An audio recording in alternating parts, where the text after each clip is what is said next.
Hello students, welcome to the economic classes. आज का हमारा टॉपिक है chapter number 2, money. In this particular chapter हम जानेंगे मनी इवॉल्व होने के पहले क्या क्या प्रॉब्लम्स होते थे, मनी कैसे इवॉल्व हुआ और मनी के कौन कौन से फंक्शंस हैं। तो चलो स्टार्ट करते हैं। Now, man is very intelligent animal. अब मैन ने बहुत सारी चीज़ों का इन्वेंशन किया था, जैसे फायर है, व्हील्स है, मनी और बहुत सारी चीज़ें। पर इन सारी चीज़ों में से इन्वेंशन ऑफ मनी एक इम्पॉर्टेंट इन्वेंशन माना गया है, क्योंकि various goods and services are brought and sold with the help of money. Money के हेल्प से हम गुड्स एंड सर्विसेज को खरीद सकते हैं और बेच सकते हैं, and to satisfy our needs, हमारे नीड को सेटिस्फाई कर सकते हैं। Money help to reduce the difficulties of barter system. अब मनी ने जो बार्टर सिस्टम की डिफ़िकल्टीज़ है उनको रिड्यूस किया था। अभी बार्टर सिस्टम्स के कौन कौन सी डिफ़िकल्टीज़ है वो जानेंगे, पर पहले हमको पता होना चाहिए what is a barter system. Barter system मतलब exchange of goods with a goods. Now difficulties के बारे में जानेंगे। तो सबसे पहला है problem of double coincides of want. तो विल एक्सप्लेन, जानेंगे with example. Mister A has a cloth, he want a rice, and mister B has a rice but he does not want a cloth. तो आप मुझे बताओ, mister A और mister B के बीच में transaction possible हो पाएगा? नहीं ना, exchange is not possible between A and mister B. This is the double coincides of wants in a barter system. Now next is a lack of common measure of value. मतलब किसी भी चीज़ का value determine करना थोड़ा मुश्किल हो जाता था। जैसे 2 लीटर ऑफ मिल्क के एक्सचेंज में अगर मुझे 2 किलोग्राम ऑफ राइस चाहिए, तो राइस का मेजरमेंट डिफरेंट है और मिल्क का मेजरमेंट डिफरेंट है, तो it is very difficult to determine the value of any goods. Next is the indivisibility of a certain goods. कोई गुड्स ऐसे होते हैं जिसको डिविजिबल करना थोड़ा डिफ़िकल्ट हो जाता है। जैसे मिस्टर ए के पास गेहूँ की गोनी है और मिस्टर बी के पास गोट है। ओके, नाउ यहाँ पर प्रॉब्लम ये है कि मिस्टर बी को गेहूँ की आधी गोनी चाहिए।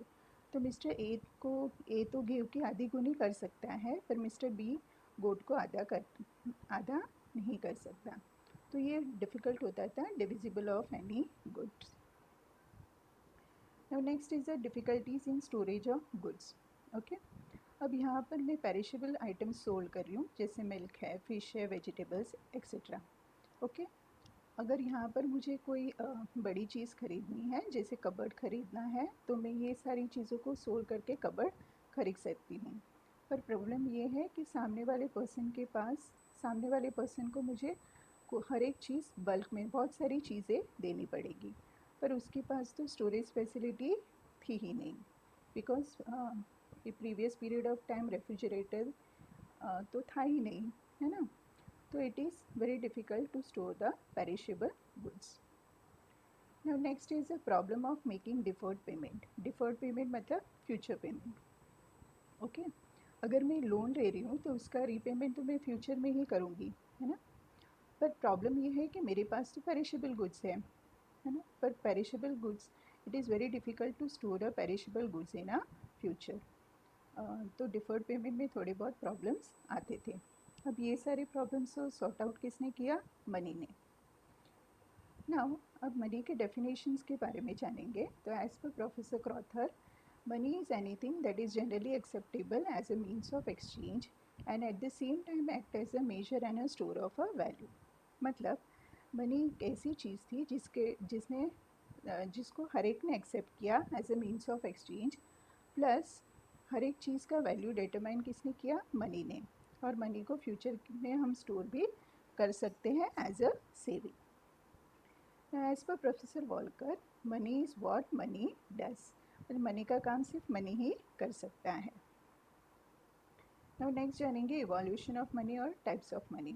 तो 9000 BC में एनिमल मनी का यूज़ होता था, 1000 BC में मेटल कॉइन्स, एंड आज के 2020 में हम पेपर कॉइन का यूज़ करते हैं। नाउ सबसे पहले जानेंगे what is a animal money. Animal money मतलब animal is use as a means of exchange. उसमें कोई भी एनिमल आ सकता है ना, cow, sheep, goat etcetera. Now next is a commodity money. Commodity money मतलब commodity is use as a means of exchange. इसमें कोई भी कमोडिटी आ सकती है, animal skin, grains, shell, salt, feathers etcetera. Now next is a metallic money. मतलब money को durable metal से बनाया जाता था, जैसे गोल्ड, सिल्वर, कॉपर, निकल etcetera. Now next is a metallic coin. तो मेटालिक मनी और मेटालिक कॉइन सेम ही है, पर मेटालिक कॉइन का डिफरेंस ये है कि पहले के ज़माने में जो किंग्स होते थे वो अपने कॉइन्स में अपने सील को एम्बॉस करते थे, फिक्स करते थे. वो इनके लिए एक सिंबल माना जाता था एज ए लीगल स्टेटस. अब ये टू टाइप के थे. तो पहला है standard of full body coins और दूसरा है token coin. Now standard of full body coins में face value is equal to intrinsic value. अब इंट्रिस्टिक वैल्यू का मतलब ये होता है कि कौन से कॉइन से, कौन से मेटल से कॉइन को बनाया जाता था. अगर गोल्ड और सिल्वर से बनाया जाता था तो intrinsic value is equal to the face value होता था, जो बिगर ट्रांजेक्शन्स के लिए यूज़ होता था. Now next is a token coin. अब यहाँ पर फेस वैल्यू ज़्यादा होता था इंट्रिस्टिक वैल्यू से. क्यों? क्योंकि ये एल्यूमिनियम और निकल से बनाया जाता था, तो इसकी इंट्रिस्टिक वैल्यू कम होती थी और ये स्मॉलर ट्रांजेक्शन्स के लिए यूज़ होता था. नाउ नेक्स्ट बात करेंगे पेपर मनी, जो अभी यूज़ करते हैं. तो पेपर मनी मतलब currency note is issued by the government of India, और इसमें किसकी मोनोपोली है? रिजर्व बैंक ऑफ इंडिया की. Now next is a bank money और अ क्रेडिट मनी. तो bank money refers to the deposit of the people which are in the form of cash saved by the people. It is used to create a credit money. मतलब bank money ऐसा money है जिसमें people अपनी savings को deposit करते हैं, plus उसको as a credit money भी यूज़ कर सकते हैं with the help of credit card. And we can withdraw and transfer the money. We can withdraw and transfer our money at any time with the help of cheque, demand draft etcetera. Now जैसे जैसे global economy बढ़ रही है, वैसे plastic money का जो trend है वो बढ़ रहा है. Now what is a plastic money? तो plastic money is nothing but a debit card and a credit card. Now electronic money को ई मनी बोला जाता है. तो E money means monetary value that is stored and transfer through the various means. अब कौन कौन से means आ गए उसमें? Mobile phone, tablet, smart card, computer, digital wallet etcetera. Now will see about the qualities of money. अब money की कौन कौन सी क्वालिटीज़ है? तो money is generally acceptable as a means of exchange. Money को हम डिविजिबल कर सकते हैं. मतलब सपोज़ 10 रुपीज़ का नोट है, 20 रुपीज़ का नोट है, 100 रुपीज़ का नोट है, उसको ईजिली हम दूसरे नोट से एक्सचेंज कर सकते हैं, मतलब डिविजिबल कर सकते हैं. ना ड्यूरेबिलिटी मतलब करेंसी नोट को हम बहुत सालों तक कंटिन्यू कर सकते हैं for a longer years. No cognizability मतलब मनी को रिकॉग्नाइज करने के लिए हमको कोई भी कंफ्यूजन होता नहीं है. पोर्टेबिलिटी मतलब मनी को कैरी कर सकते एक प्लेस से दूसरी प्लेस पे without any difficulty. Homogeneity money of a particular denomination must be homogeneous और identical in a feature. Same होते हैं तो हमको कोई भी प्रॉब्लम होता नहीं है. Stability money should have a stable monetary value. Money का जो मॉनेटरी वैल्यू होता है इसलिए हमेशा स्टेबल होता है. मतलब 10 रुपीज़ की फेस वैल्यू हमेशा 10 रुपीज़ ही रहती है, तो हमको एक्सचेंज में कभी भी प्रॉब्लम्स होता नहीं है. नाउ लास्ट जानेंगे फंक्शंस ऑफ मनी. तो सबसे पहले है प्राइमरी फंक्शंस.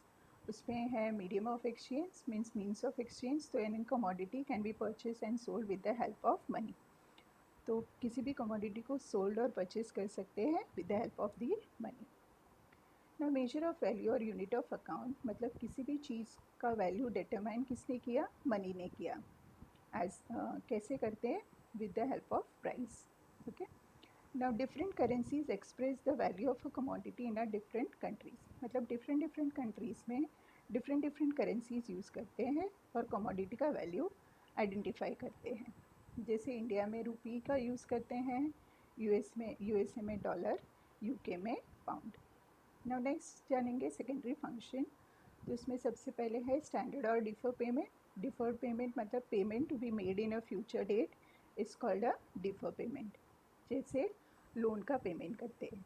एंड स्टैंडर्ड मतलब उसका जो वैल्यू होता है वो स्टैंडर्ड होता है, फिक्स्ड होता है. तो by standard measure of payment, money makes borrowings and lending very easy. Now next is a store of value. Money not only satisfy present want but also make a provision for the future. मतलब bank में saving करके future के लिए आप store कर सकते हो. This is possible due to the saving. Now as per Lord James Keynes, money is a link between present and future. Present and future का link कौन है? Money. Now transfer of value. So money enable transfer of value from one person to another and from one place to another. Assets like building, shop, plot, agricultural land can be sold at one place and can be purchased at another place with the help of money. मतलब किसी भी assets जैसे building है, shop है, उसको एक जगह से मैंने सोल्ड कर दिया और दूसरी जगह पे अगर मैंने परचेज़ किया तो वैल्यू ट्रांसफ़र हो गई, है ना. ये पॉसिबल हुआ with the help of money. Now next is the contingent function. तो उसमें सबसे पहले है measurement of a national income. तो national income is express in a monetary terms. अभी national income is distributed in a 4 factors of production in the terms of monetary reward. अभी 4 factors तो पता ही है, लैंड, लेबर, कैपिटल और enterprise. तो land का रिवॉर्ड क्या है? रेंट. लेबर का reward wages.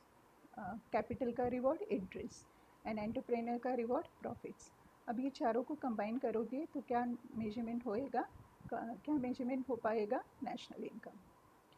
Now next is the basis of credit. तो commercial bank create a credit money जो हमको लोन प्रोवाइड करता है. Money provide a liquid base for a creation of credit money. मतलब commercial bank liquidity provide करता है. अब कैसे लिक्विडिटी प्रोवाइड करता है वो देखेंगे. Liquidity to the wealth. Money can be converted into any assets and any assets can be converted into money. मतलब मनी को एसेट्स में कन्वर्ट कर सकते हैं और एसेट्स को मनी में. तो क्या हो जाएगा? उसको बोला जाता है liquidity to the wealth.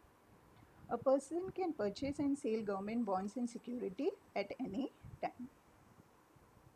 Now last is the estimation of microeconomic variables. तो microeconomic variables में आता है gross national product, total saving and investment can be easily estimated in a monetary value. अगर मनी रहेगा तो gross national product को estimate कर पाओगे, कितना savings और investment है वो भी estimate कर पाओगे. Plus it also help to calculate government tax collection, preparation of budget. Tax collection कितना हुआ है, बजट कितना है, तो ये सारा पॉसिबल हो पाया with the help of money. तो लास्ट जानेंगे concept of black money. What is a black money? तो black money is a money which is received in cash but not accounted for and on which tax is not paid to the government. Black money मतलब ऐसा money जिसको account नहीं, जो cash में receive होता है पर उसको अकाउंट में हम दिखाते नहीं हैं. क्यों? क्योंकि गवर्नमेंट को हमको टैक्स भरना नहीं पड़े. ओके. तो it can be earn legal और illegal. Means black money encourage corruption, black marketing, hoarding etcetera. This creates obstacle in economic development. To control black money, demonetization is one of the tool which many countries have adopted. अब black money को control करने के लिए demonetisation का use करते हैं. तो India ने भी डीमोनेटाइजेशन का टूल यूज़ किया था to control the black money. Okay. I hope आपको ये पूरे कॉन्सेप्ट समझ में आ गए रहेंगे. What is the functions of money, what is the qualities of money, what is the types of money और बार्टर सिस्टम में कौन कौन सी डिफ़िकल्टीज हो रही थी. Okay. Thank you so much for watching video. Thank you so much.